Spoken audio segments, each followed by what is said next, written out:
নমস্কার, ভিল কিচেনে সবাইকে স্বাগত জানাই। আজকে লাল শাক তুলতে যাচ্ছি, আর লাল শাকের একটা নিরামিষ রেসিপি আপনাদের সঙ্গে শেয়ার করব। খুবই সহজ করে, আপনারা প্রথম থেকে শেষ পর্যন্ত সঙ্গে থাকুন, আশা করছি খুব ভালো লাগবে। আমাদের কলা বাগানেই লাল শাক হয়েছে। বাবা লাল শাক, পাট শাক, পালং শাক সবই ফেলেছে, তো ওখান থেকে তুলে আনবো। দাঁড়াও তোমরা, দাঁড়াও, এদিকে না, এদিকে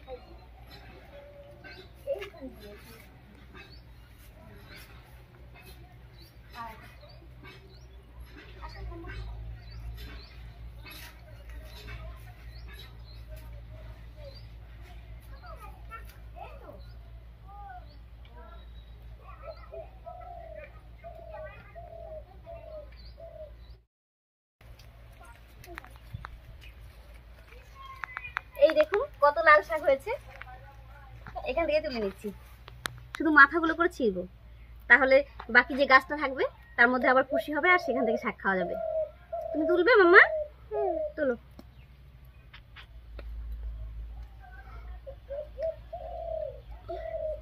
শাক তুলতে ভালো লাগে? বেশি করে তুলো, 2 হাত দিয়ে তুলো।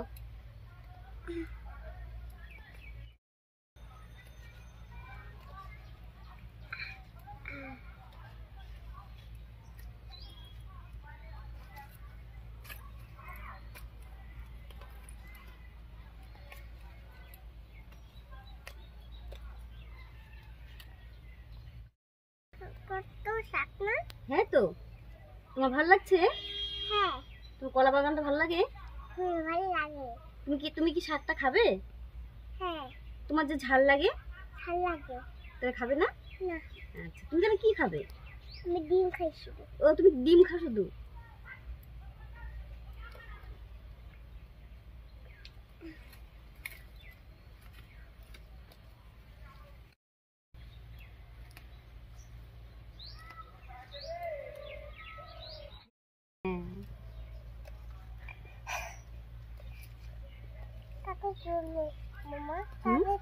তাড়াতাড়ি তুলবো? হ্যাঁ, রান্না করতে হবে তো। রান্না করতে হবে? আজকে তুমি রান্না করবে নাকি? হ্যাঁ, আজকে আমি রান্না করব। তুমি রান্না করবা? হ্যাঁ, রান্না করে তোমাকে খাইতে দেব। আমাকে খাইতে দিবা? বাবা, তুমি যদি এগুলা খাও তাহলে তোমার ঝাল লাগে না। হ্যাঁ, তো তো দে, আরে তো দে, কালো আগে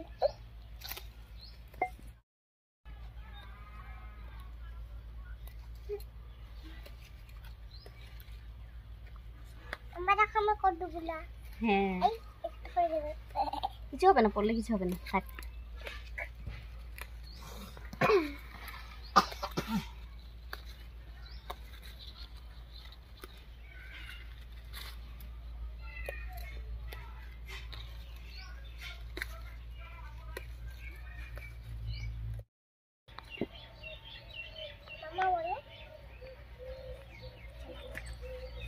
বেশ অনেকগুলো তুলে নিয়েছি, আর এই দিয়ে হয়ে যাবে। এবারে গিয়ে পরিষ্কার করে ধুয়ে নেব। দেখুন কি সুন্দর শাক। এই দেখো, আমারও কতগুলো শাক। হ্যাঁ, ঋতু দেখাও, ঋতু। বাহ, ঋতুগুলোও খুব সুন্দর। আসো মাম্মা, আসো।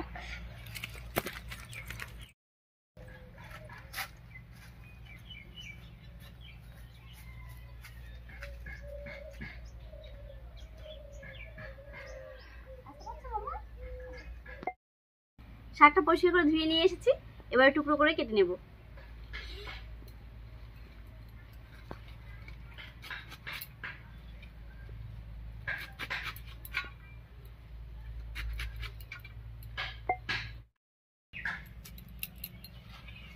এখন মাম্মা এটা ধুয়ে নিয়েছে, এখন কাটবে। কাটবো তো।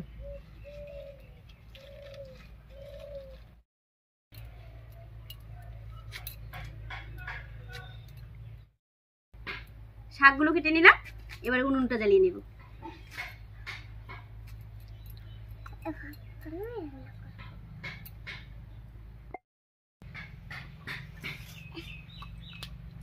রান্না করবো।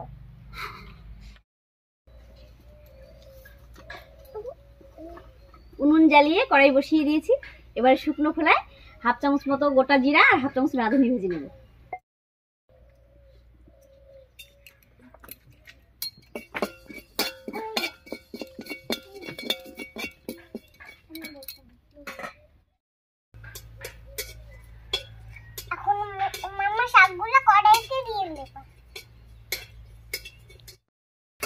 মশলাটা ভাজা হয়ে গেছে, একবার শিলনোড়ায় নামিয়ে নিচ্ছি।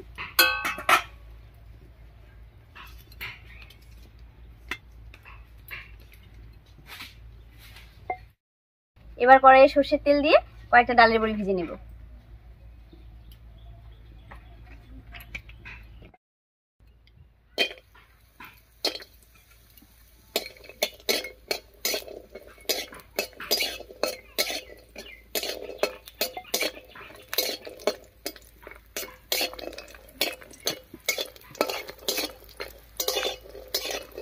ডালের বড়িগুলো বেশ লাল লাল করে ভেজে নিয়েছি, একবার নামিয়ে নিচ্ছি।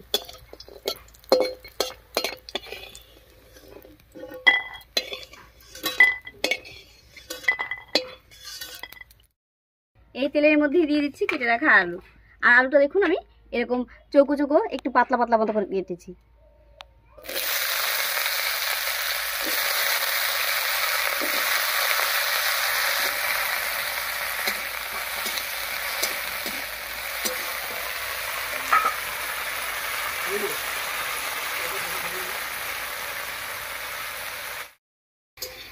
তেলের উপরে আলুটা দিয়ে একটু নাড়িয়ে নিয়েছি। এবার স্বাদ মতো লবণ আর হলুদ দেবো। দিয়ে দিচ্ছি লবণ, একটু বেশি করে দিলাম, কারণ এরপর শাক দেবো আবার। দিয়ে দিলাম হলুদ। এবার আলুটাকে একটু ভাজা ভাজা মতো করে নেব।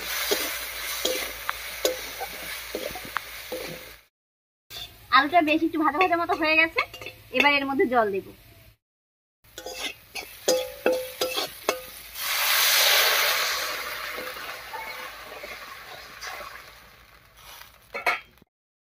এবার এর মধ্যে দিয়ে দিচ্ছি ভেজে রাখা ডালের বড়ি, কারণ ডালের বড়িটা সেদ্ধ হতে একটু সময় লাগে, তাই দিয়ে দিচ্ছি প্রথমে। এবারে ঢাকা দিয়ে আলুটা একটু রান্না করে নেব।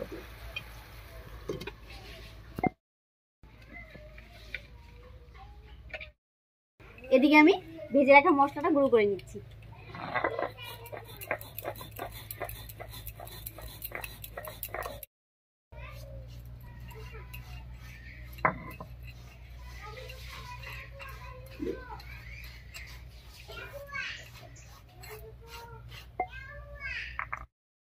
ঢাকা দিয়ে আলু আর ডালের বড়ি কিছুক্ষণ রান্না করে নিয়েছি। এবার ঢাকাটা তুলে নিয়ে চেরা কাঁচা লঙ্কা দেবো আর দেবো শাকটা।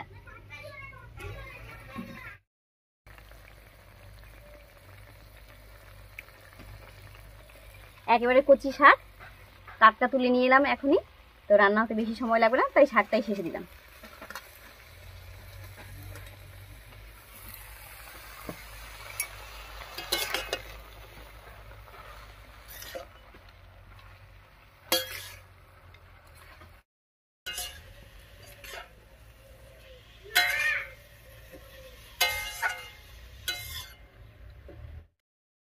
শাকটা দিয়ে খুব ভালো করে মিশিয়ে নিয়েছি।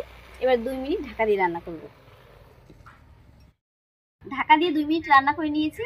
এবার ঢাকা খুলে নামিয়ে নিয়ে ফোড়ন দিচ্ছি।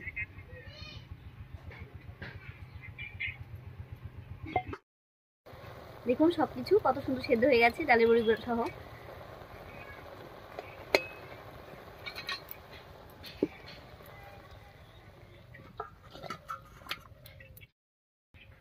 ফোড়নের জন্য কড়াইয়ে দিয়ে দিচ্ছি সামান্য একটুখানি সরষের তেল। তেল গরম হয়ে গেছে, তেলের মধ্যে দিয়ে দিচ্ছি একটা শুকনো লঙ্কা, আর লঙ্কাটা আমি ছিঁড়ে দিয়েছি। এবার দিয়ে দিচ্ছি 1/2 চামচ রাঁধুনি, আর রাঁধুনিটা এরকম হাত দিয়ে একটু ঘষে দেব। ফোড়নটা ভাজা হয়ে গেছে, এবার নামিয়ে রাখা শাকটা দেব।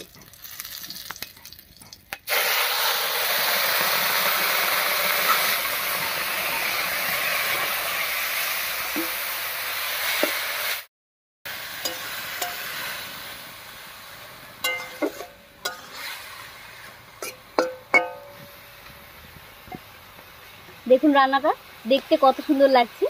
এবার এর উপরে ভাজা মশলাটা ছড়িয়ে দিচ্ছি।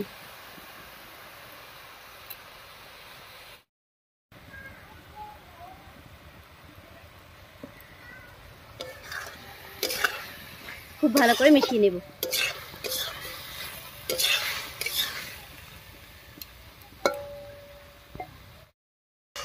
রাঁধুনি ফোড়ন দিয়ে এরকম লাল শাক একবার রান্না করে খাবেন, দেখবেন দারুণ লাগে। আপনারা তো অনেকভাবেই খান, একবার রান্না করবেন দেখবেন দারুণ লাগবে। শাকটা হয়ে গেছে, এবার নামিয়ে নিচ্ছি। বলো মাম্মা। দেখো চুপ করতে বলছে। কেন চুপ করতে বলছে?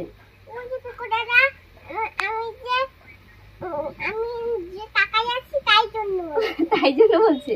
ঠিক আছে আমি যাচ্ছি, বকে দেবো। আমি শাকটা নামিয়ে নেই, তারপরে তোমাকে দাদাকে বকে দেবো। তুমি রান্না করবা? গরম লাগবে না?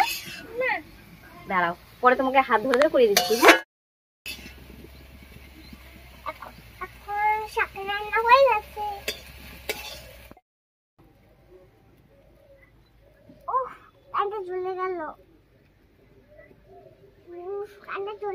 কেন? কি হয়েছে? এই যে একটু ধোয়া আসছে তো, তাই জন্য একটু কানে শব্দ আসছে। ধোয়া লাগলো দেখে কানে শব্দ আসছে। যাই হোক, আজকের এই ছোট্ট সহজ রেসিপিটা আপনাদের কাছে কেমন লাগলো অবশ্যই কমেন্টে জানাবেন। যদি ভালো লাগে একটা লাইক করে দেবেন এবং চ্যানেলটিকে সাবস্ক্রাইব করে এভাবে আমাদের পাশে থাকবেন। মামা কি বললা?